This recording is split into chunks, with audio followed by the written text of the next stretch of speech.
Assalamualaikum warahmatullahi wabarakatuh. Baik, perkenalkan nama saya Rizal Jamahendra, NIM 2520103. Saya berasal dari kelas PITK 3C.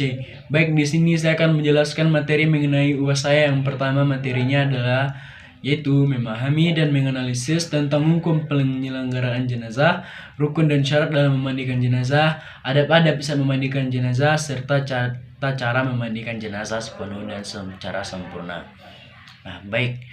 Dalam materi yang pertama ini kita akan membahas tentang hukum mengurus jenazah. Hukum dalam mengurus jenazah itu adalah fardu kifayah. Dalam pelaksanaannya, setiap muslim dianjurkan untuk menerapkan sesuai sunnah dan apa yang telah ditentukan. Adapun rukun dalam memandikan jenazah adalah sebagai berikut. Yang pertama, rukunnya itu membaca niat. Sebelum memandikan jenazah terlebih dahulu untuk membaca niat memandikan jenazah. Niat memandikan jenazah laki-laki yaitu niatnya nawaitu gusla adaan an hazal mayyiti lillahi ta'ala. Untuk memandikan jenazah perempuan juga mempunyai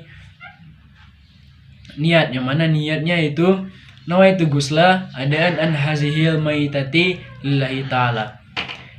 Kemudian yang kedua itu setelah itu tinggikan kepala jenazah agar air tidak mengalir ke arah kepala. Kemudian bersihkan seluruh badannya dan tekan perutnya secara perlahan. Yang ketiga itu masukkan jari tangan yang telah dibalut dengan kain basah ke mulut jenazah. Gosok giginya dan bersihkan hidungnya, kemudian diwudukan. Yang keempat itu rukunnya siramkan air ke sebelah kanan dahulu, kemudian ke sebelah kiri tubuh jenazah. Yang kelima, mandikan jenazah dengan air sabun dan air mandinya yang terakhir dicampur dengan wangi-wangian. Keringkan tubuh jenazah setengah dimandikan dengan kain sehingga tidak membasahi kain kafannya. Yang ketujuh itu setelah dimandikan sebelum dikafani berilah wangi-wangian yang tidak mengandung alkohol seperti air kapur barus. Wajib bagi jenazah laki-laki dimandikan oleh laki-laki. Nah, begitu juga dengan jenazah perempuan. Wajib juga dimandikan oleh perempuan. Namun tidak begitu sebaliknya, kecuali jenazah tersebut adalah suami terhadap istrinya ataupun sebaliknya. Hal ini dikarenakan wajibnya untuk menjaga aurat meskipun ia sudah meninggal. Nah, untuk adab memandikan jenazah yaitu yang pertama, memandikan harus di tempat yang terlindungi agar aurat jenazah tersebut tidak nampak oleh orang lain walaupun dia sudah meninggal. Jadi alangkah lebih baiknya dimandikan di tempat yang sudah terlindungi. Yang kedua, memandikan oleh orang yang memenuhi syarat yang telah paham dalam pelaksanaan pemandian jenazah tersebut. Yang ketiga, memandi dengan menutup auratnya walaupun sudah meninggal. Jenazah juga wajib ditutup auratnya walaupun dia sudah meninggal dalam pemandiannya. Nah, kemudian memandikan jenazah dengan lemah lembut. Yang keempat, dengan kata lain, jika kasar, jenazah juga mempunyai hati rohani walaupun dia sudah meninggal. Yang kelima, membersihkan najis dan kotoran. Alangkah baiknya dibersihkan lebih dahulu najis dan kotorannya, baik itu kubul dan rubulnya, karena ia akan dimasukkan ke dalam liang lahat nantinya. Jadi dia akan dalam keadaan bersih nanti jika telah dikuburkan. Yang keenam yaitu merapikan jenazah setelah dimandikan.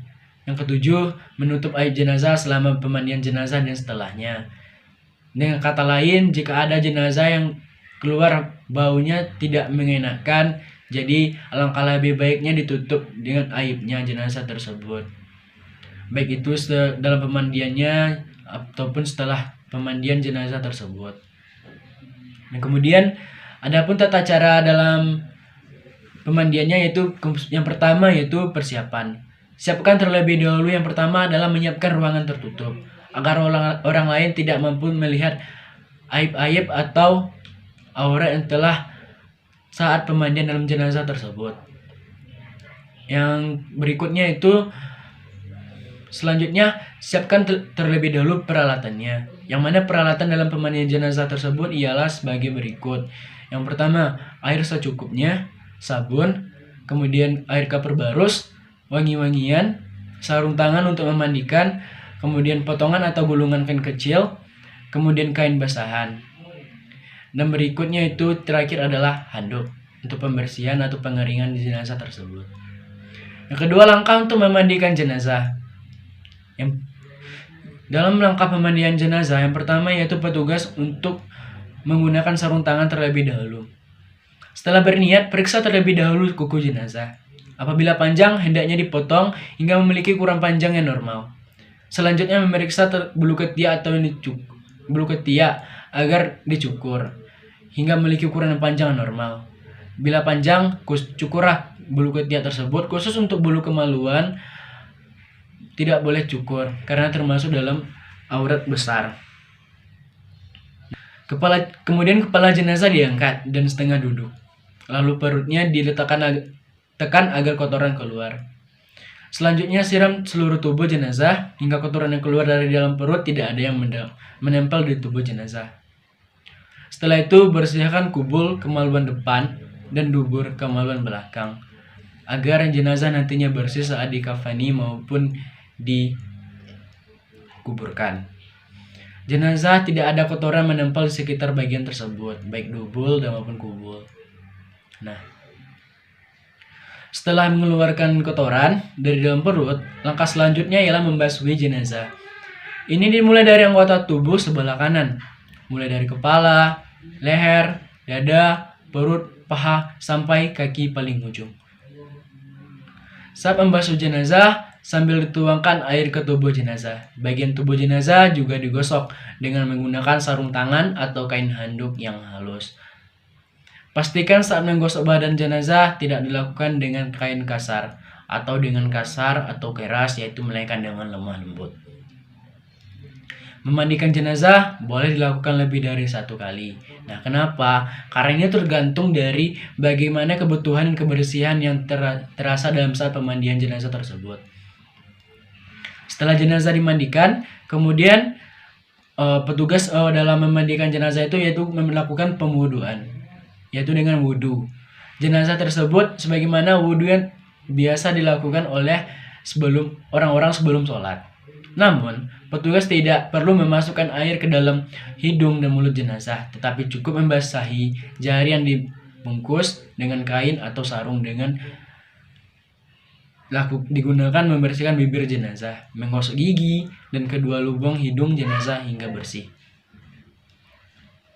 Kemudian selanjutnya itu petugas menyela jenggot dan mencuci rambut jenazah menggunakan air perasan daun bidara. Lalu sisa perasan daun bidara tersebut digunakan untuk membasuhi sekujur tubuh jenazah. Setelah proses pemandian jenazah selesai dilakukan, jenazah dikeringkan dengan handuk. Sampai di sini proses pemandian jenazah sudah selesai. Nah, langkah selanjutnya itu melengkapi jenazah. Untuk materi yang kedua akan saya jelaskan yaitu mengenai memahami dan menganalisis kain kafan, ketentuan dan jumlah kain kafan, doa dalam menggunting kain kafan, tata cara mengafani jenazah dengan sepenuh maupun dengan sempurna seutuhnya. Nah, dalam materi yang kedua ini kita akan membahas itu jumlah kain kafan. Untuk jenazah laki-laki berbeda dengan perempuan. Merujuk pada hadis, laki-laki dikafani dengan 3 lapis kain. Sedangkan menurut jumhur ulama, wanita dikafani dengan jumlah 5 kain. Yang harus diperhatikan ketika hendak mengkafani jenazah, yang pertama 1, kain kafan yang digunakan dibeli dari harta jenazah. Jadi, kain kafan tersebut dibeli harta seorang jenazah yang telah meninggal tadi. Yang kedua, kain kafan cukup untuk menutupi seluruh tubuh. Ketiga, mengkafani jenazah dengan kain lebih dari 1. Yang keempat itu, kain kafan digunakan sebanyak 3 lipatan. Jika hendak memotong atau mengguntingkan kafan, dapat membaca doa, yaitu doanya sebagai berikut. Bismillahirrahmanirrahim. Bismillah Allahumma ajalli basyuhu anil al-karim wa adilhu al-jannata birahmatika ya arhamar rahimin. Yang artinya dengan menyebut nama Allah, ya Allah jadikan pakaiannya dari kemuliaan dan masukkanlah ia ke dalam surgamu, ya Tuhan yang maha pengampun dan penyayang. Untuk mengkafani jenazah, bagian terdalam yaitu kain lepas penutup pusar sampai lutut. Kain baju yang menutup bahu sampai separuh paha, lebih utama lagi sampai separuh betis sebagai lapisan kedua. Lapisan terakhir adalah kain penutup seluruh bagian badan. Bagi jenazah perempuan, sebaiknya 5 lembar kain dengan detail sebagai berikut. Lapisan terdalam yaitu kain basahan yang menutup bagian antara pusar sampai lutut. Lapisan kedua meliputi kain kerudung dan baju, yaitu kain yang menutup bahu sampai kaki, batas minimalnya sampai paha. Lapisan terakhir adalah 3 lembar kain sebagai pembungkus yang menutup seluruh bagian badan. Baik, sampai di sini penjelasan materi mengenai UAS saya, yaitu 2 materi tersebut.